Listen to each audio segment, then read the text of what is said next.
Muito feliz de estar aqui depois da viagem no mês passado. Foi bom demais e hoje eu vou compartilhar algumas coisas que a gente viveu lá. Então, como comentado nesse mês, a gente vai dar uma ênfase em testemunhos, em pensar naquilo que o Senhor tem feito e, de certa forma, isso é o testemunho dessa viagem, mas também daquilo que o Senhor está fazendo ao longo dos séculos, especialmente o que o Senhor fez nos últimos séculos lá no Reino Unido. E ah, a Chica, aqui da igreja, ela tem uma empresa que é Intercâmbio Cristão e ela teve uma ideia já há uns anos assim e saiu do papel recentemente, que é um intercâmbio de história da igreja, de estudar acerca da história da igreja no Reino Unido, visitar lugares no Reino Unido onde houveram movimentos grandes da parte do Senhor, avivamentos, e eu ganhei isso de presente, foi um presente de Deus mesmo e através da contribuição também de muitos irmãos, porque, né, Libra não é um negócio barato. Eu voltei, inclusive, com 2 libras no bolso e eu vou dar uma entrada num apartamento semana que vem. Tô brincando. Gastei tudo que eu podia. Falei, eu vou até o fim. E foi uma bênção, foi uma bênção. Foram aí 3 semanas aproximadamente. E nós fomos guiados nessa viagem pelo Ângelo Basso e a Carol Basso, que, especialmente ela, né? Ela é uma estudante de história da igreja, ambos têm muito conteúdo, então foi muito, muito, muito precioso. Foi um tempo muito precioso. Ela deve estar assistindo. Glória a Deus pela vida dos Basos. Vai ter essa viagem no ano que vem novamente. Eu acho que talvez vá aconteça mais vezes. E eu indico vocês aí. Se vocês colocarem o cupom Bruno10, vocês vão ter 0% de desconto. Mas, além disso, obviamente, né? A gente estudou inglês também, isso foi bom. Muito bom. E vai ser muito especial estar nesses locais e hoje eu quero compartilhar algumas coisas a partir disso. Quero convidar os irmãos para lermos 2 Coríntios, no capítulo 5. Faremos a leitura dos versos 18 e 19.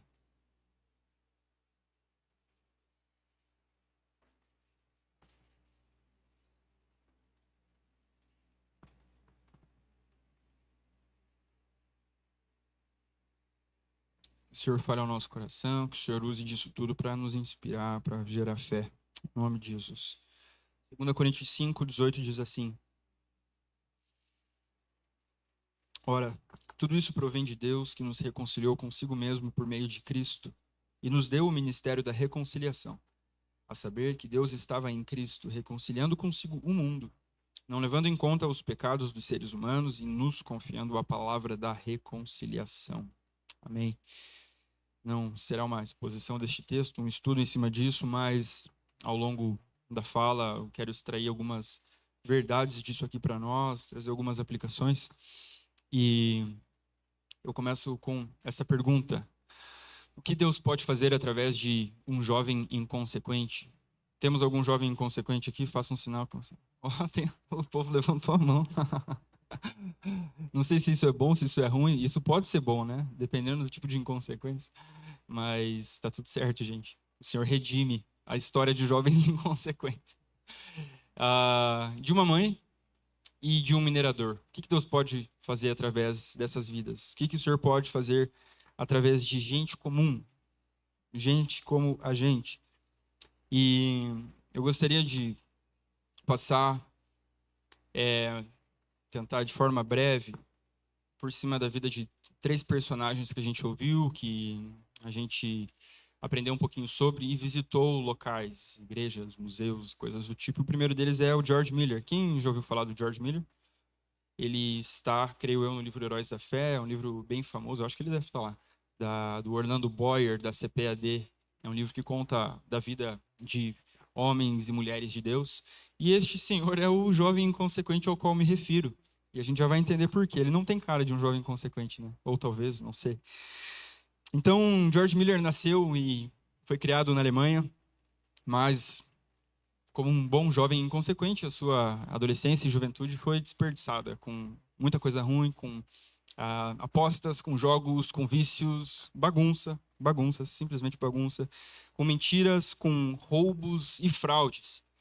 E nos seus 17 anos terminou numa prisão. Por quê? Ele vinha de uma família relativamente bem financeiramente, com recursos, e como filho pródigo ele torrava todo o dinheiro do pai. E ele decidiu ir para um hotel e esbanjar, e estava gastando. Os caras olharam e falaram: esse negócio está estranho. Foram lá, deram uma apertada, descobriram que era um golpe. Ele não tinha dinheiro para pagar aquilo. A gandaia, no português, claro. E foi preso por causa disso. Então o pai dele, buscando dar alguma orientação, algum norte, depois desse período de prisão, ele enviou ele para estudar numa universidade lá, na Alemanha ainda, para buscar uma formação religiosa, porque isso era rentável, era bom e era seguro, um emprego de um profissional religioso. Naquela fusão de igreja e de Estado, é tipo um funcionário público, mas que trabalha como um religioso. Então, ele foi para este local, para essa universidade estudar, e naquele lugar ele foi convidado para uma reunião entre cristãos, numa casa. Cristãos ali, universitários, onde se reuniam para o estudo e uma leitura bíblica. E essa reunião pontual, tipo um PG, assim como nós fazemos aqui, como toda igreja tem, célula, pequeno grupo, grupo pequeno e 1 milhão de nomes, ali o Senhor tocou profundamente o coração dele, naquela pequena e simples reunião. Ele foi convertido, ele nasceu de novo, a vida dele começou a mudar drasticamente. Então ele se torna um evangelista, começa a anunciar a palavra, ele se torna um ministro, e isso motivou a vida e essa chama dele missionário.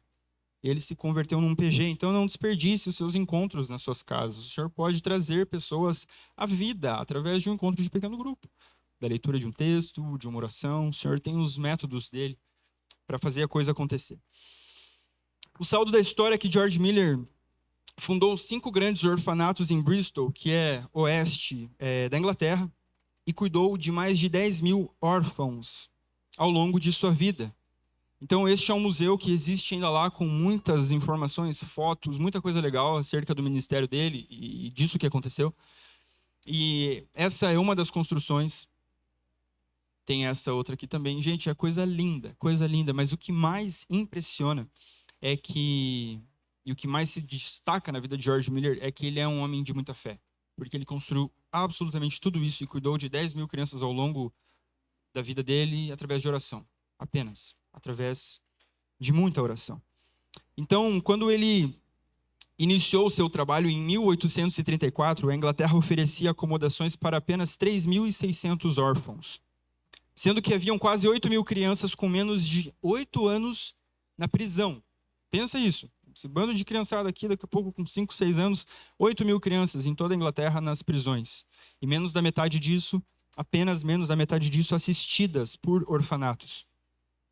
Então, um dos maiores impactos da vida de George Miller é que, a partir deste trabalho dele, isso começou a se espalhar por toda a Inglaterra e começou a inspirar cuidados com os órfãos. Este público que o nosso Senhor cuida. Como diz o Salmo, ele é o pai dos órfãos, ele é o defensor das viúvas. E nos 50 anos seguintes, o número de orfanatos cresceu absurdamente, atendendo 100 mil órfãos em toda a Inglaterra. Entende-se que essa é a semente deste trabalho, de 3.600 crianças assistidas para 100 mil. Gente, isso é um absurdo, é muita coisa, em 50 anos. E uma frase que resume, talvez, a vida dele, que é sempre atribuída a ele, é de que ele alimentou 10 mil órfãos com oração. Imagina isso. 10 mil órfãos alimentados com oração. Então, George Miller confiava totalmente na oração para prover recursos necessários para os órfãos, para o funcionamento destes orfanatos. E pensando nos nossos dias, é um valor astronômico de centenas de milhões de dólares que esse cara conseguiu levantar para sustento de todas essas crianças, além de devolver dignidade, enfim, transforma absurdamente a vida de uma criança. Então, 5 orfanatos construídos, 300 crianças, 400, 450, as últimas 3 todas comportando 450 crianças. Hoje eles não funcionam mais como orfanatos, mas enquanto eles funcionaram, eles serviram e atenderam 10 mil crianças. Então, ele era um cara de muita oração, ele era um cara que recebeu uma fé do Senhor para viver isso. E, gente, isso é um absurdo. E além disso, os últimos 70 anos do ministério dele, ele começou cedo e ele viveu bastante. Ele abdicou do salário dele. E jamais contraiu dívidas, jamais pediu empréstimo para ninguém. E é interessante que, seja do sustento pessoal ou do sustento do orfanato, ele nunca deixou ninguém saber a respeito dessas coisas, senão o próprio Senhor. Tudo que tinha de demanda, ele apresentava isso em oração diante do Senhor. E o Senhor respondeu muitas e muitas e muitas orações deste homem. Aqui umas fotinhos da galerinha, das crianças com essa roupinha muito doida. E as crianças aprendiam também profissões, aprendiam algumas coisas para isso de alguma forma servir de sustento no futuro também. É um hino, né? What a friend you have in Jesus. Eu achei muito bonitinho esse paninho, que deve ter um nome mais bonito do que paninho, mas eu não sei. E aqui é uma placa que mostra, é uma lista daquilo que foi dado. Então, todas as doações recebidas por George Miller através da primeira oração por provisão para a casa de órfãos. Isso aconteceu de 5 de setembro até 21 de abril, 4 ou 5 meses a partir de uma oração por provisão. Essas foram todas as coisas doadas para o orfanato. Isso era um hábito muito interessante dele, que tudo que ele apresentava diante de Deus em oração não era solto, assim, sabe? Vamos pensar no exemplo do Charles e da Luna. Ah, senhor, cura o Elias. Aí daqui um mês, assim, cura o Elias. Não, é todos os dias, está ali. É isso aqui que eu estou pedindo para o senhor. Eu sei o que eu estou pedindo para o senhor. E a gente corre esse risco, né, de talvez tratar essas coisas de uma maneira muito abstrata, jogar para Deus e não insistir. E talvez este jogar para Deus muitas vezes seja já uma falta de fé, de que o Senhor de fato pode ouvir, pode fazer aquilo que a gente está pedindo. Então foi muito impactante me deparar assim, nossa, uma oração feita por esse cara, por provisão, ele fez questão de anotar absolutamente tudo o que foi recebido. Um ministério do início ao fim, uma vida do início ao fim sustentada pela misericórdia de Deus, alimentada pela fé, pela oração, pela oração e pela oração. Aqui uma foto de uma Bíblia dele marcada lá no museu. Deu para ler algumas das anotações, mas a letra é muito pequenininha de tudo. E aí, essas fotos bonitas foram feitas pela Nicole. A Nicole tá aí, tá aqui. A Nicole fala assim, não, a Nicole é uma fotógrafa na igreja, muito boa. E ela viajou com a gente, ela fez uma cobertura. Então as fotos bonitas são dela, as fotos não muito bonitas são minhas aqui. E essa é a Bíblia dele, toda anotada. Charles Spurgeon, o príncipe dos pregadores, comenta acerca do Sr. Miller, o seguinte: o Sr. Miller sustenta 300 crianças órfãs sem nenhum recurso além de sua fé e oração. Então, 10.000 crianças foram assistidas ao longo de toda a vida, mas obviamente esse número diminuía e aumentava. Quando ele precisava de alguma coisa, ele os reúne, oferece súplicas a Deus e pede que o necessário seja fornecido. Quando vi que grande obra ele havia feito por sua fé, e comecei a comentar sobre isso, ele disse: é apenas uma pequena coisa que fiz. A fé poderia fazer muito mais do que isso. Se fosse a vontade de Deus que eu alimentasse o universo com oração e fé, eu poderia fazê-lo. Acredito que Deus me fez estar aqui para ser ao mundo uma prova de que Ele ouve e responde à oração. Gente, isso é muito, muito forte, muito impactante.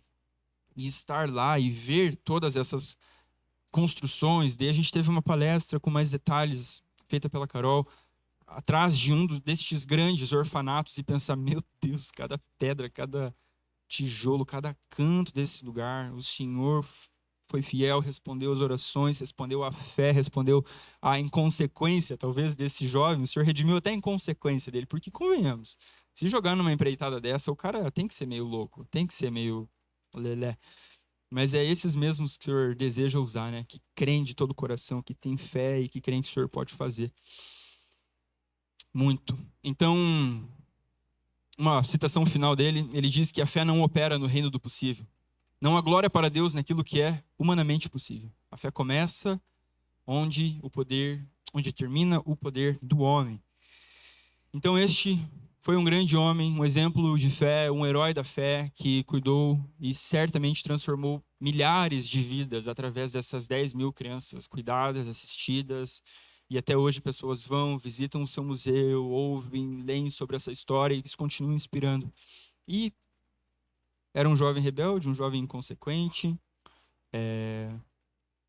que foi encontrado pelo Senhor, que se depositou por inteiro nas mãos do Senhor, para o Senhor fazer aquilo que Ele quisesse através dele. Ou seja, a esperança para todos nós, amém? Amém? Glória a Deus por isso. Segunda pessoa que eu gostaria de falar, John Wesley, certamente muito mais conhecido do que George Miller, fundador do metodismo.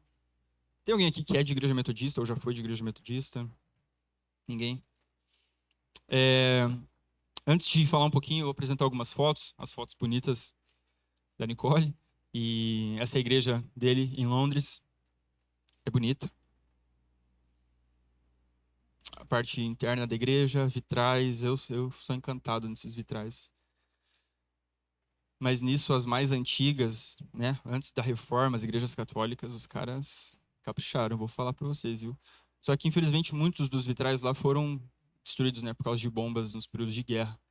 Então, isso é na igreja do John Wesley, credo apostólico ali bem no meio, atrás do púlpito, os dois grandes mandamentos, o púlpito que o homem pregou. Queria muito ter subido, mas talvez eu seria deportado para o Brasil se eu fizesse isso. Aqui um ícone dele que alguém fez. Metodistas não usam ícones, eles não gostam dessas representações, mas não sei por que motivo isso está lá. Ficou muito bonito. Ia ser um desperdício, né? Botar isso numa gaveta. Muito, muito bonito. A gente visitou a casa dele, fica ali ao lado dessa casa, e tem os cômodos, a roupinha dele, ele era um homem baixinho. E eu não entendo por que, assim, né? Imprensa, tecnologia, mas eu tenho dó dos caras. Olha o tamanho dessas letras, gente. Eu não sei como que os caras conseguiam. É muito pequenininho. O oclinho, o quarto dele de oração. Aí é onde o negócio acontecia. É muito especial. É muito, muito, muito especial estar nesses locais, assim. E John Wesley foi um gigante. Também tem sobre ele no livro Heróis da Fé, mas a gente acha muito mais conteúdo acerca do John Wesley para além desse livro. E essa estátua na frente da igreja dele tem um escrito embaixo: "O mundo é minha paróquia", e a gente já vai entender o porquê. Então, de forma breve, nascido e criado em Londres, numa família extremamente devota a Deus, uma família anglicana, igreja da Inglaterra. Ele era filho de um ministro anglicano, Samuel Wesley, mas ele foi fortemente influenciado e discipulado pela própria mãe, que era mulher de Deus. Mulher de Deus. E que assumiu a responsabilidade de criar e cuidar de nada mais, nada menos que 19 filhos. Alguma mulher, diga amém. Eu recebo 19. 19 filhos, sendo o John Wesley o 15º. Tem um fato quase trágico e curioso, que aos 5 anos de idade, a casa deles, da família Wesley, foi incendiada, pegou fogo. Todos os filhos da família conseguiu descer e o pequeno John Wesley não conseguiu. Quando a família se deu conta de que faltava uma observação. Será que eu conto? Conto, porque faz sentido. A minha avó é uma mulher de Deus, foi uma mulher de Deus, está viva ainda, da Assembleia, e ela teve 12 filhos no total. E o filho mais novo, tio Josué, ele um dia ficou esquecido na igreja, ele dormiu na igreja, ele passou a noite, porque minha avó tinha 12 filhos. Então esse é um problema de você ter muito filho. Gente, essa história, imagina você acorda assim, meu Deus, eu tô dentro da igreja sozinho, pânico. Isso aconteceu, o jovem criança, John Wesley, ficou para dentro, a casa pegando fogo, a família desesperou, meu Deus, o que aconteceu? E, na verdade, eles não desesperaram, o povo era temente a Deus. O que eles fizeram diante da sua própria casa, pegando fogo com o filho pequeno lá dentro? Eles se ajoelharam e começaram a orar. Não tinha alternativa. E a fé deles, a oração contagiou, vizinhos viram aquilo que estava acontecendo e eles tentaram ajudar de alguma forma. A criança estava no segundo andar, não tinha mais possibilidade de entrar pela escada por causa do incêndio. Fizeram tipo uma escada, os caras foram um em cima do outro e conseguiram tirar o pequeno John Wesley de meio do incêndio. E então eles entregam a criança à sua mãe e a Susana, com o seu filho no colo, declara as palavras. E aqui eu chego nessa hora, trava. É forte o negócio. Ela declara as palavras do profeta Zacarias, capítulo 3, verso 2. Não é este um tição tirado do fogo? E é interessante porque isso se torna uma profecia acerca do filho dela, de 5 anos. Porque futuramente ele será conhecido como aquele que é uma tocha tirada do fogo, literalmente. Então, após esse acontecimento, a mãe dele entendeu que o Senhor tinha algo especial para fazer dentre todos aqueles filhos, naquele filho. Obviamente, ela não negligenciou a criação de nenhum dos outros filhos. mas ela se dedicou com mais afinco em conduzir John Wesley nos seus caminhos, na oração, nas escrituras. E aqui está então este que é conhecido como aquela tocha tirada do fogo. Os anos se passaram, ele estudou em Oxford, onde ele fundou o Clube Santo com seu irmão Charles Wesley, que também foi um ministro anglicano, que escreveu mais de 9.000 hinos, muitos dos quais nós cantamos ainda, igrejas metodistas ainda cantam, e George Whitefield. Então era tipo uma ABU, só que no século XVIII. Quem que participou de ABU aí? Ó? Tem uns caras que são defensores da ABU. Glória a Deus pelas ABUs. Na minha não tinha ABU, mas a gente fazia um encontro de crente lá e foi muito bom esse período na faculdade, na universidade, assim, no meio dos crentes. Então os caras fizeram isso, se reuniram, estudou, foi ordenado ao ministério. Em 1735 ele fez uma viagem à América, na época colônia da Inglaterra. Só que nessa viagem o barco estava cheio de irmãos morávios. Se você não conhece, pesquise no Google História dos Morávios, moravianos. Eles estavam indo em missão, e isso foi fruto de um avivamento ocorrido 8 anos antes, na Alemanha. Então foi um movimento missionário, um movimento de oração que durou 100 anos e que enviou missionários para o mundo inteiro. Então esses caras estavam indo para a América e o John Wesley estava junto. Só que o que acontece? Essa viagem missionária dele não dura muito tempo e ela foi péssima, foi mal sucedida, não foi uma viagem de sucesso. E acontece que enquanto eles estavam indo, o barco foi acometido por uma tempestade absurda. John Wesley temeu por sua própria vida, ele achou que ia morrer, ele teve medo diante dessa possibilidade e ele se percebeu não confiante suficientemente em Deus. Ele se percebeu com medo diante do iminente dia do juízo do Senhor, diante da morte, enquanto que os morávios cantavam e adoravam e se alegravam por serem dignos de possivelmente morrer por causa da obra de Deus, numa viagem missionária atravessando o continente, atravessando um oceano. Então, na volta dessa viagem mal sucedida, Wesley disse: fui à América para evangelizar os índios, mas quem me converterá? Então, 3 anos mais tarde, numa reunião de oração e de leitura com os irmãos morávios, eles estavam lendo um comentário bíblico de Martinho Lutero sobre a carta de Paulo aos Romanos. E Wesley teve então o que é chamada de a experiência do coração aquecido. Então ele vem de uma família zelosa, de uma família piedosa, uma família crente, ele já era um ministro do evangelho. O cara já estava fazendo viagem missionária. Mas ele entende que até então ele não tinha sido convertido de fato. Porque só depois dessa experiência, e pasmem, lendo um comentário bíblico do grande reformador Martinho Lutero, lendo um comentário bíblico, o coração dele é aquecido. Então ele se percebe agora conseguindo colocar toda a sua fé, toda a sua esperança em Cristo, na pessoa de Cristo e na obra de Cristo. Ali foi de fato a conversão dele. Então aquela criança tirada do fogo agora era uma tocha incandescente que saiu e tacou fogo em muitos lugares. Na Inglaterra, isso se espalhou para a Europa e foi até os Estados Unidos. E nos 50 anos seguintes, estima-se que John Wesley pregava aproximadamente 3 sermões por dia. Tenso. Às vezes eu falo aqui 2 vezes seguida, a Bel sabe, minha garganta já era. Eu preciso cuidar, inclusive, se eu quero pregar por mais 50 anos. Ele pregava 3 sermões por dia. Gente, tudo era feito a cavalo. A distância que ele percorreu a cavalo ao longo da vida dele é um negócio absurdo. Eu acabei não colocando aqui, mas era muita coisa. E então, a maior parte dessas pregações eram feitas ao ar livre. E isso por quê? Depois dessa experiência genuína de conversão, de enchimento do Espírito, ele começa a pregar nas paróquias, ele é um ministro anglicano. Só que o teor da sua mensagem era um tanto pesada, porque ele condenava a religiosidade morta, ele condenava o mundanismo dentro da igreja, e isso começou a fazer com que ele tivesse resistência dentro do próprio arraial. Ele não rompe, então, ali com a igreja, mas ele decide se afastar. Ou melhor, ele não é expulso da igreja, mas ele decide se afastar. Com aquele fogo queimando no coração, ele faz o quê? Ele começa a pregar na rua, em todo lugar onde ele vai. Daí a frase: o mundo é a minha paróquia, eu não preciso de uma paróquia para pregar.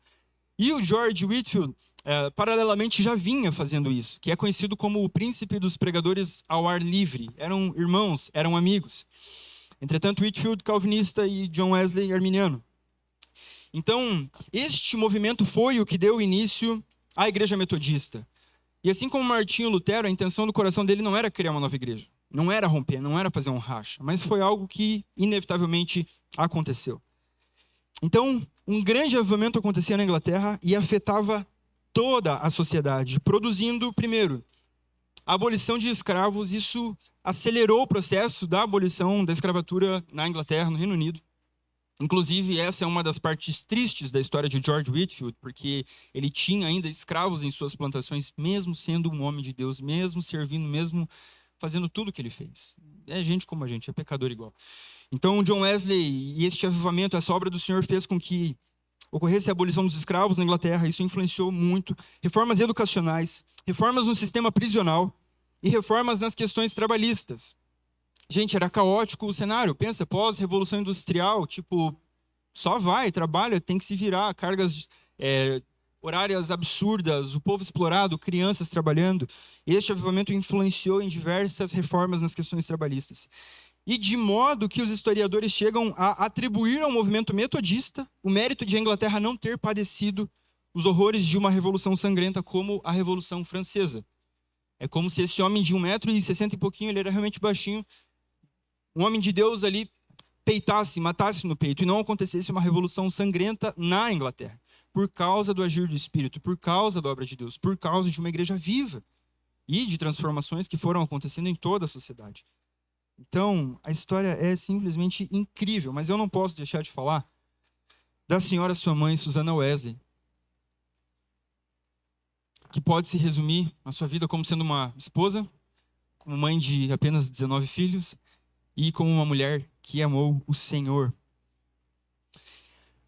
O que mais impacta e o que mais mexe comigo acerca da história dessa mulher é sobre a sua vida de oração. Então, Samuel Wesley era um ministro anglicano e muito tempo dedicado fora de casa, inclusive muitas viagens longas, e essa sobrecarga vinha sobre Susanna Wesley, que tinha que cuidar de 19 crianças. Imagina, fazer almoço, educar. Gente, o dia dela devia ter umas 48 horas. Por quê? Mesmo com todas essas responsabilidades, ela dedicava 1 hora do seu dia para oração individual, todos os dias. E como que ela dava conta? Primeiro, os filhos eram mais obedientes do que hoje em dia, mais educados. E, enfim, é isso. Meu filho vai crescer, vai ser difícil. O Senhor me ajude, mas eu sei como eu era, eu sei como vocês eram. Agora, imagina 19 pegando fogo, é impossível. O que ela fazia? Ela botava um avental na cabeça dela, um pano na cabeça dela, e as crianças sabiam que esse era o momento que ninguém podia chegar perto, a não ser em casos de perigo de morte. Se alguém estivesse realmente mal, eles poderiam, mãe, faz alguma coisa aqui. Mas era 1 hora dedicada à oração todos os dias. Todos os dias. E 1 outra hora durante o dia era a hora de oração por todos os seus filhos. Eram horas distintas ao longo do dia. E 1 vez por semana ela tinha um tempo a sós com cada um dos filhos. Existia uma agenda onde ela conversava nesses momentos com cada um deles acerca do estado da sua alma, acerca da vida. Ela tinha um tempo de real conversa com os seus filhos. Ela era uma mulher, obviamente, muito organizada para dar conta de fazer tudo isso. Uma mulher metódica, e provavelmente daí a herança de John Wesley e daí a Igreja Metodista. O nome não é à toa, ele tem a ver com essa ordem, tem a ver com métodos, por isso da Igreja Metodista. Então essa mulher conseguia orar 2 horas por dia, conseguia fazer comida para criança, eu não sei como. É milagre, gente, é milagre do Senhor, é só o Espírito Santo. Ao completarem 5 anos, os seus filhos começavam a alfabetização pela professora Susanna Wesley em casa, e através de Gênesis, capítulo 1, verso 1, eles começavam a ser alfabetizados lendo a Bíblia. Então, povo raiz, desde cedo lendo a Bíblia. E isso demandava aproximadamente 6 horas do dia dessa mulher. Então, 6 horas ali, auxiliando na educação dos filhos, na alfabetização, 2 horas orando, 8. Umas 8 dormindo para aguentar tudo, ou talvez mais, né? Antes não tinha TV, não tinha Instagram, essas porcaria que a gente não dorme mais por causa disso. 8, falta quanto? 8? Imagina, arrumar casa, lavar roupa. Ixi, mãe. Cara, Mas é possível, gente. Se ela conseguiu, nós conseguimos também. E a gente não tem 19 filhos. Além disso, também ela fazia muitos cultos domésticos, especialmente na ausência do seu marido, ela não deixava essa prática, que era algo da família, de orar, ler a palavra e louvar.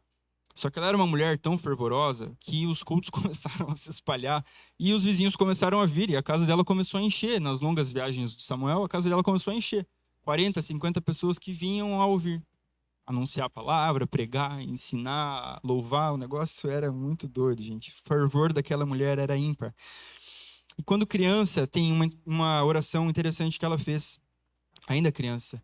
Ela disse o seguinte para Deus: Deus, através da minha vida, acenda uma luz espiritual na Inglaterra que se espalhe por todo o mundo. E isso mexeu muito comigo. Primeiro, para ela fazer isso é porque alguém já estava ensinando ela a orar. A gente vê que ela fazia isso de fato e por causa da criação dos filhos dela e, enfim, homens de Deus. E como a gente precisa, e aproveitando o exemplo aqui de um herói e uma heroína da fé, o Charles e a Luna, ensinar desde cedo os nossos filhos. Você está doente? Ora, o senhor pode fazer alguma coisa. Essa mulher, ainda criança, falou: através da minha vida sendo uma luz espiritual na Inglaterra. A gente não pode negligenciar as orações dos nossos filhos. A gente não pode negligenciar o lugar de ensiná-los acerca de Deus, acerca da palavra. Gente, não vamos esperar a adolescência chegar. O negócio fica doido na adolescência. Agora, a gente tem garantia de que a gente vai converter os nossos filhos? Não. Mas o nosso papel é discipulá-los, é instruí-los, é inculcar a palavra do Senhor, é ensiná-los, ensiná-los, ensiná-los, ensiná-los. A palavra, a oração e o louvor, desde cedo. Então o Senhor ouviu a oração daquela criança, mas ela não foi uma pregadora, uma conferencista, ela não escreveu livros, ela não fez nada disso, a não ser uma mãe completamente dedicada, completamente entregue aos propósitos do Senhor da vida dela. Uma mãe zelosa na criação dos seus filhos. Uma mãe zelosa, cuidadosa em instruir os seus filhos no caminho que eles deveriam seguir. Então, através dessa gigante, dessa heroína, ensinando, orientando, discipulando seu filho, John Wesley, avivado, cheio de espírito, vai na Inglaterra. A Inglaterra é toda avivada pelo Espírito Santo. E os Estados Unidos começaram a experimentar também uma renovação do evangelho fruto disso. Chegando no ano de 1859, 35% dos americanos eram metodistas. 1 em cada 3 americanos eram metodistas. Este movimento começou através dessas pregações da ordem de John Wesley. E, gente, isso tudo é obra da graça de Deus. Mas essa obra graciosa de Deus conta com um jovem inconsequente, conta com uma mãe zelosa, dedicada, temente ao Senhor, que instruiu os seus filhos. É graça de Deus, é obra de Deus, mas Ele nos chama para cooperar nessa obra. E por fim, Evan Roberts, que é do país de Gales, faz parte do Reino Unido. Para mim era o ponto alto da viagem, das coisas que eu já tinha lido, ouvido a respeito. E foi uma experiência muito incrível estar lá naquele lugar. Aí uma fotinho, a gente visitou uma mina de carvão lá. Esse aí é um pedaço do grupo. Chica, eu ali na foto. Enfim, o grupo estava espalhado. E nessa experiência a gente desceu a 100 metros do nível ali da terra, que eram as minas de carvão. Era uma das coisas que sustentou o Reino Unido, os países de lá por muito tempo, a extração de carvão. Eu com Ângelo Base, chapéuzinho. Ele é um cara engraçado, gente. E aquele jeito dele na internet, ele é engraçado. Bênção de Deus, a família Baso. E tem um museu com fotos, coisas ainda reais. Existem vários pontos de mineração que não funcionam mais, obviamente. Ou funcionam, mas daí eu não sei. Não é gente descendo lá, eu acho. Hoje em dia deve ter umas máquinas que tiram. Eu não sei, gente. Mas essa parte é tipo um vestiário e me impactou muito, assim, porque lá no fundo tem uma foto real daqueles dias, né? Dos mineradores chegando, trocando suas roupas, tomavam banhos e iam para suas casas. Enfim, esse corredor aí foi especial. Então, Evan Roberts, vamos lá, essa é a foto da igreja onde aconteceu o avivamento no País de Gales em 1904. Moriah Chapel. E Chica, o Marcondes, a Nicole e eu ali na frente. Igreja simples, simples, simples. Eu visitei umas igrejas bonitas lá, gente. Uma igreja de 1000 anos, que eu nem acredito que eu visitei, que continua acontecendo o culto. Coisa incrível. Essa é uma igreja super simples, assim.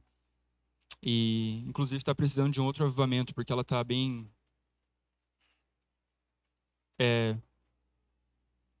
pouca gente, enfim. Mas o Senhor fez algo absurdo lá 100 anos atrás, 120. Então, diferente de outros lugares, o metodismo no País de Gales era um metodismo calvinista. Só para curiosidade, essa é a placa lá, Calvinistic Methodist Chapel. Então, essa é a igreja que foi visitada pelo Senhor em 1904.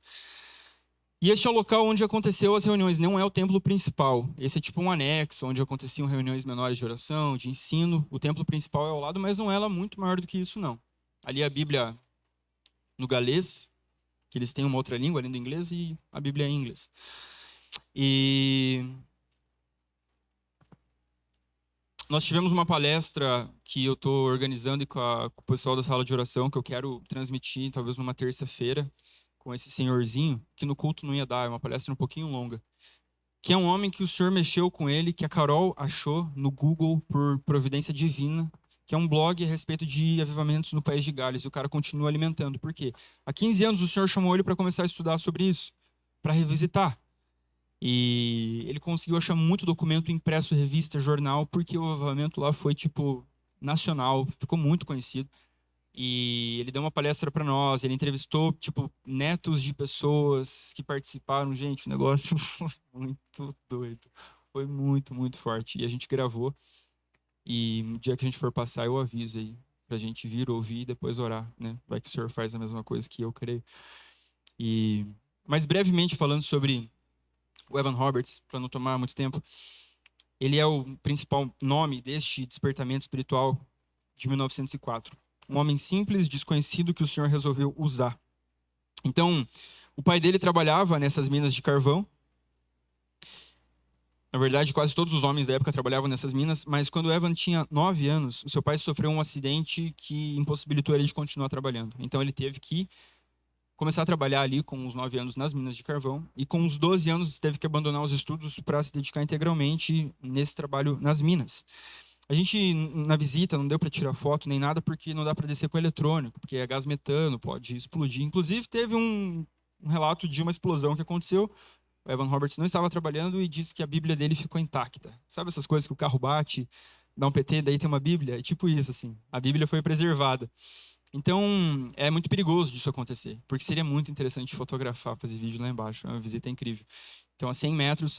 O que acontecia? Os líderes de família trabalhavam e eles levavam as suas famílias para trabalhar junto. Não era igual hoje, um monte de oferta de emprego. Eram cargas horárias de 12 horas de trabalho, num escuro absurdo, exceto aquelas famílias que tinham um pouquinho mais de condição para ter algum esqueminha lá que iluminava. Mas as crianças ficavam lá por horas e horas e horas e horas, abrindo e fechando portas, ajudando e auxiliando a carregarem os carrinhos com carvão. Gente, era um negócio brutal, muito pesado. E num momento lá o guia apagou as luzes das lanternas, a gente ficou num escuro absoluto, num silêncio absoluto, um lugar úmido, frio, frio, frio. E assim, é óbvio, isso desencadeou em muita doença e muita morte precoce, porque vitamina D no pé, porque as pessoas chegavam no escuro e saíam no escuro. Doenças respiratórias também por causa do carvão, então os caras saíam imundos, né? A fotinho ali do vestiário era isso. Tem outras fotos que os caras estão literalmente cobertos de pó de carvão. E ele começou a trabalhar com 9, com 12 anos, mas com 13 anos. A família era uma família crente, como muito do Reino Unido, o povo crente, o povo faz parte lá da igreja na Inglaterra, algo do tipo, mas era uma família piedosa, porém muito, muito simples. Então, ele se converte, ele é visitado pelo Senhor. E desde os 13 anos ele foi visitado com uma inquietação acerca do próprio estado da alma dele e o estado da igreja no País de Gales, de todos os problemas que ele via. Então ele começou a orar por um avivamento pessoal e um avivamento naquele país. E essa oração, essa intercessão durou 13 anos, até os seus 26 anos. Em 1903, um ano antes do avivamento, Evan ajoelhou-se para orar antes de dormir. E de repente a presença de Deus envolveu ele de tal forma que ele começou a sacudir-se fortemente, balançando a cama. Então ele se sentiu totalmente inundado pela presença de Deus. O irmão dele assustou, tipo, o que está acontecendo? Ele não sabia descrever para o irmão, para a família, mas a presença de Deus estava possuindo, encharcando ele. Aquele jovem, simples rapaz. Depois dessa oração ele foi dormir, mas pouco tempo depois, 1h da manhã, o Senhor despertou ele, acordou ele novamente. E da 1 às 5 da manhã, ele orou durante 4 meses, acordado pelo Senhor. Gente, não era um escritório, não era home office, era 10, 12 horas trabalhando numa mina de carvão. E o cara orava por 4 horas na madrugada. É um milagre, é uma obra extraordinária do Senhor. E ele insistiu nisso por 4 meses, até às 5 da manhã. E em muitas ocasiões ele experimentava dessas visitações do Senhor com tremores, com manifestações no seu corpo que eram coisas incontroláveis.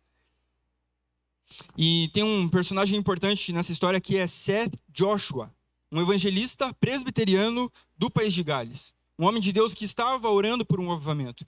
E algo importante de destacar é que o país de Gales experimentou muitos avivamentos nos últimos séculos. Um país pequeno, que o Senhor resolveu visitar por muitas vezes de maneira extraordinária. Então, este evangelista presbiteriano estava orando, pedindo por isso. E aconteceu de ele estar orando não apenas por avivamento, mas uma oração bem específica que ele fez, que é para que o Senhor levantasse um moço das minas de carvão ou dos campos de lavoura, não de Cambridge ou de Oxford, onde estavam os intelectuais, onde a fé lá não era tão viva, era muito racional. Que o Senhor levante um moço das minas de carvão ou dos campos para despertar o povo de Deus e levá-lo de volta à sua presença. Essa era uma oração feita por um ministro presbiteriano do país de Gales. E Deus responde a oração daquele homem.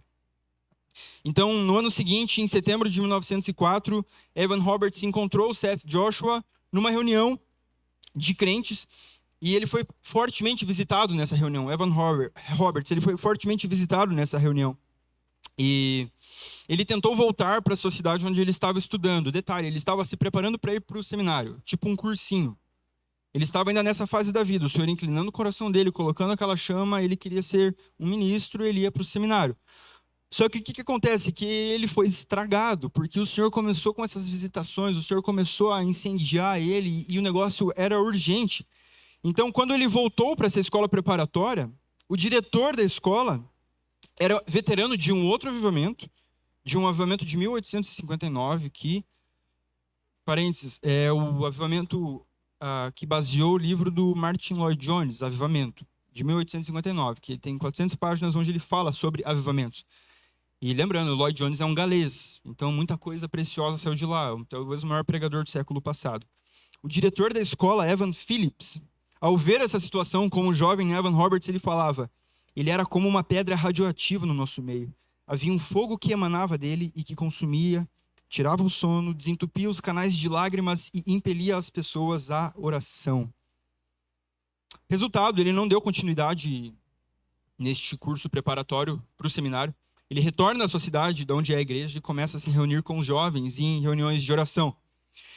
E havia uma ênfase dada pelo Senhor que ele comunicava à igreja, que os jovens começaram a viver nisso, que é, primeiro, arrependimento e confissão pública. Qualquer pecado que não tenha vindo à tona, qualquer pecado que você não tenha confessado diante de Deus, faça isso, arrependimento e confissão. Segundo, perdão e reconciliação. Qualquer mágoa, qualquer rabo preso, qualquer coisa mal resolvida precisa ser resolvida. Terceiro, obediência imediata ao Espírito. Impressões, o Senhor só vai e faça, obedeça ao Senhor. E quarto, confissão pública de Cristo. Anunciar publicamente a obra de Cristo. Então, depois dessas reuniões, foi uma semana especificamente marcado e, gente, nós estamos há 120 anos quase que exatos depois, porque isso aconteceu entre 31 de outubro, dia da Reforma, e a primeira semana de novembro de 1904. São 120 anos deste avivamento. Então, o negócio se alastrou, começou a tomar aquelas pessoas, as reuniões começaram a durar muito tempo, e nos 6 primeiros meses de avivamento, estima-se que mais de 100 mil pessoas foram convertidas. Este é um texto, eu vou ler a maioria das partes aqui, foi retirado da revista Impacto. Algumas dessas pessoas já eram membros da igreja, mas nunca tiveram uma verdadeira experiência com Deus. Outras eram mais facilmente identificadas como pessoas pecadoras, que estavam sendo atraídas pelo Evangelho. O efeito nas vilas e aldeias, em todo o país de Gales, era muito marcante. O ambiente nas minas de carvão, onde grande parte dos homens da região trabalhava, mudou completamente. Os mineiros, que já tinham de levantar muito cedo para começar a trabalhar, chegavam meia hora antes para a reunião de oração. Gente, olha isso. Trabalho pesado, um monte de homem bruto indo mais de madrugada ainda para se reunir meia hora antes para orar. Às vezes havia 200 pessoas ou mais lá embaixo na mina participando de uma reunião de avivamento. Os chefes e supervisores estavam lá também. Havia alegria e entusiasmo no ar. Os homens cantavam durante o trabalho e conversavam com colegas sobre arrependimento e conversão. Há várias histórias registradas sobre mudança de clima nas minas. O empregado estava com medo de perder o emprego porque sua tarefa era cuidar dos cavalos. Depois de um tempo, eles começaram a usar cavalos. Os coitados dos cavalos tinham casa. Como que é o nome do lugar onde o cavalo fica? Estábulo? Casa. Eles tinham lá 100 metros, assim, eles ficavam no escuro absoluto e eles eram usados como animais de carga mesmo para auxiliar no transporte dos carvões, do carvão, melhor, não sei o plural de carvões. Então, o cara estava com medo de perder o emprego porque ele cuidava dos cavalos, mas os mineiros, agora convertidos, estavam cuidando com muito mais responsabilidade dos seus cavalos. Mas isso não era o pior. Os cavalos também estranharam a mudança. Acostumados a serem tratados com aspereza, palavrões e agressões, de repente ninguém mais gritava ou dava chicotadas. Os homens haviam sido amansados pela operação do Espírito, e os cavalos não lhes obedeciam mais. Não estavam acostumados a serem tratados com mansidão. Gente, olha isso. O grande vício do povo na época era a bebida alcoólica. Então, depois de um dia inteiro debaixo da terra, trabalhando pesado, ingerindo aquele pó, imagina, aquilo de lá devia travar o cara inteiro. Os caras iam para o pub sempre e bebiam. E muitos deles gastavam todo o seu salário nos pubs. Era um modo de o cara ter algum alívio, refrescar. Chegava em casa, obviamente, sem disposição nenhuma para os filhos, para a esposa, sem dinheiro, muitas vezes, para alimentar os próprios filhos. Então, isso era um vício naquele local. Só que o que aconteceu? Os bares foram esvaziados, muitos faliram e foram obrigados a fechar as portas. Com a queda na bebida, houve queda marcante nos índices de criminalidade. A vida nas famílias foi transformada porque os homens ficavam em casa e davam mais atenção para esposas e filhos. Gente, olha que impactante. Não é um culto longo, não é manifestações e coisas apenas. É transformação de vida. Desde os animais até os próprios filhos, agora tendo comida em casa, tendo atenção dos seus pais. No avivamento de Gales, pelo que sabemos, não houveram muitas curas ou milagres. Não aconteceu nenhuma transformação de água em vinho, mas houve uma outra transformação mais sutil, porém tremendamente sobrenatural. A transformação de cervejas em roupas, de cervejas em alimentos para as famílias carentes que antes passavam necessidades por causa do vício.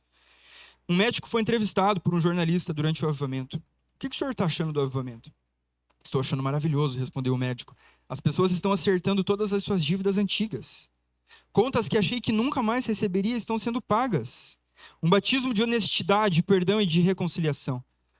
Nos tribunais de justiça, às vezes, não havia casos para serem julgados. A polícia ficava ociosa e, em algum lugar, passou a formar quartetos para cantar nas igrejas, para ocupar seu tempo. Imagina, os policiais não tinham mais o que fazer, gente. Vamos cantar na igreja. Cara, é incrível. Embora o avivamento tenha acabado em menos de 2 anos, ele durou aproximadamente 18 meses, seus efeitos continuaram por muito tempo. Mesmo os críticos admitiram que depois de 5 anos, 80% dos convertidos continuavam firmes na igreja, frequentando essas igrejas. Não foi um fogo de palha, como tantas vezes se tem visto, em que os números desaparecem logo após o fim dos fenômenos sobrenaturais. Outro ponto a notar é que os efeitos do avivamento não foram limitados à região de Gales. As chamas foram se espalhando, transportadas por pessoas que viajavam ou se mudavam para outras partes da Grã-Bretanha ou do mundo. Muitos missionários saíram de lá, alcançando lugares distantes, como a Índia ou a África. Avivamentos começaram em vários outros países, diretamente influenciados pelas chamas que saíram de Gales, entre os quais o avivamento de Azusa, nos Estados Unidos, em 1906, e o avivamento na Coreia, em 1907. Sobre Azusa, a gente estava ouvindo a palestra e eu estava sentado, ou estava orando, eu não lembro, e ouvindo sobre essa influência, né? E eu fui tomado de uma gratidão, né? Porque a minha avó se converteu na Assembleia de Deus, essa dos 12 filhos, e levou todos os filhos para a igreja, e boa parte descambou para a quadrangular, eu cresci na quadrangular, com 18 anos eu cheguei na igreja presbiteriana. Mas eu pensei, cara, porque o Senhor resolveu visitar essa sala com um monte de gente simples, bruta, sem instrução, sem faculdade, nem nada do tipo. Isso se alastrou pelo país de Gales, pelo Reino Unido, pela Europa, chegou nos Estados Unidos e despertou o avivamento de Azusa, que é o berço do pentecostalismo, de onde saiu a Igreja Assembleia de Deus, a primeira igreja pentecostal aqui no Brasil, e da qual eu sou fruto, dos meus avós, dos meus pais. Então foi muito especial estar nesse local, ouvir sobre isso e pensar, nossa, olha o que Deus está fazendo para chegar até nós. E o que Ele ainda vai fazer para chegar àquelas pessoas que ainda não conhecem, através de nós. Muitos efeitos nunca poderão ser avaliados ou conhecidos, como o exemplo da transformação permanente que resultou do avivamento. Podemos citar Jessie Davis, uma senhora de 80 anos que foi entrevistada por um historiador. E ele perguntou: muitas pessoas dizem que o avivamento acabou em pouco tempo. Como a senhora que se converteu nesse avivamento responde a essa crítica? Quero dizer isto, ela respondeu. A chama que foi acesa no meu coração em 1906, quando eu era jovem, nunca mais se apagou e está acesa ainda hoje. E estava mesmo, porque essa senhora mantinha uma reunião regular de oração na sua casa. Sem dúvida, milhares e milhares de pessoas conheceram e se apaixonaram por Jesus nessa lua de mel de 1904, mas continuaram amando-o até o fim de suas vidas. Tem muito mais coisas acerca deste mover do Senhor, acerca deste avivamento. E esse texto ele finaliza com uma pergunta: isso não aumenta a sua fome e sede por uma genuína visitação de Deus nos nossos dias? Pelo menos eu saí de lá extremamente mexido, extremamente com a minha fé maior de que o Senhor deseja e vai fazer algo ainda nos nossos dias, vai nos visitar. Este é um memorial ali na frente da igreja e está escrito: Deus visitou e redimiu esse povo. Glória a Deus. Foi muito forte olhar, ler isso e ficar, meu Deus, 120 anos atrás o Senhor visitou de maneira ímpar esse local e 100 mil pessoas foram convertidas, famílias foram mudadas, sociedades foram afetadas por causa disso. E a gente vê isso acontecendo ao longo das Escrituras, né? Desde o Antigo Testamento, memoriais, pedras que eram levantadas em adoração ao Senhor por manifestações do Senhor, por vitórias em guerras, por provisões, por N coisas que o Senhor foi fazendo ao longo da história do seu povo e Ele continua fazendo. Daí a importância, eu entendo, de visitar locais assim, de estar, de conhecer mais sobre a história do povo de Deus, porque isso aumenta a nossa fé, de que o Senhor já está fazendo algo aqui nos nossos dias, na nossa vida, mas de que Ele tem mais, porque tem muita gente aqui que não o conhece, porque tem mais da vida dele para ser manifestado no nosso meio, tem mais para Ele fazer no nosso meio. Então, um jovem minerador de uma família simples foi chamado pelo Senhor para orar por uma nação. Sem formação acadêmica, foi usado para despertar uma nação e levar 100 mil pessoas a Cristo. E eu volto à pergunta do início: o que o Senhor pode fazer através de um jovem inconsequente, através de uma mãe e através de um minerador? O Senhor pode fazer muita coisa, meus irmãos, muita coisa através das nossas vidas, das atividades ordinárias, comuns das nossas vidas, através das nossas profissões, através de tudo que Ele colocou na nossa mão para fazer, desde que isso seja feito para a glória dEle. E desde que a gente não perca de vista aquela que é a vocação do Senhor para cada um de nós. Não é para missionário, para pastor, é para todos os crentes. Paulo disse: tudo isso provém de Deus que nos reconciliou consigo mesmo por meio de Cristo e nos deu o ministério da reconciliação. A saber que Deus estava em Cristo reconciliando consigo o mundo, não levando em conta os pecados dos seres humanos e nos confiando a palavra da reconciliação. A nós foi confiada a palavra da reconciliação. É uma palavra, ela precisa ser anunciada. Nós precisamos sim ser bons profissionais, produzir cultura, contribuir para a sociedade, sermos testemunhas fiéis a partir daquilo que a gente faz, da nossa vocação, das nossas habilidades. Mas nós precisamos também anunciar esta palavra da reconciliação, que é o que tem poder de redimir, que é o que tem poder de resgatar, que é o que tem poder de transformar vidas. E a gente está aqui hoje por causa dessa palavra, que um dia chegou até nós. E eu tenho certeza que esse é o desejo de Deus para nós, de que essa palavra continue a ser compartilhada, continue a ser compartilhada. Ah, mas eu, gente, um cara louco que torrou o dinheiro dos pais, que foi preso, uma simples mãe cuidando dos seus filhos, ou um jovem minerador bruto. O Senhor usa qualquer um, a gente tem essas histórias do início ao fim da Bíblia, é qualquer um, gente. Não é, o Senhor gosta de confundir a sabedoria do mundo, usando gente fraca, gente louca, gente que não é nada. É para mim, é para ti, é para todos nós. A palavra é dele, o poder é dele. A obra não é nossa, não tem a ver com a gente, com a nossa capacidade. Mas o que se espera de nós é que com ousadia, com fé, a gente obedeça a isso que o Senhor deseja de nós. Anuncie a palavra. Vão e preguem o evangelho, vão e façam discípulos de todas as nações. Essa é a vocação para a igreja dele. E eu espero que, de alguma forma, isso sirva para inspirar a nossa fé, ouvir um pouco, e eu te encorajo a procurar mais as histórias, a ouvir faz muito bem, ouvir e ler dessas histórias, isso aumenta a nossa fé, isso mexe com o nosso coração.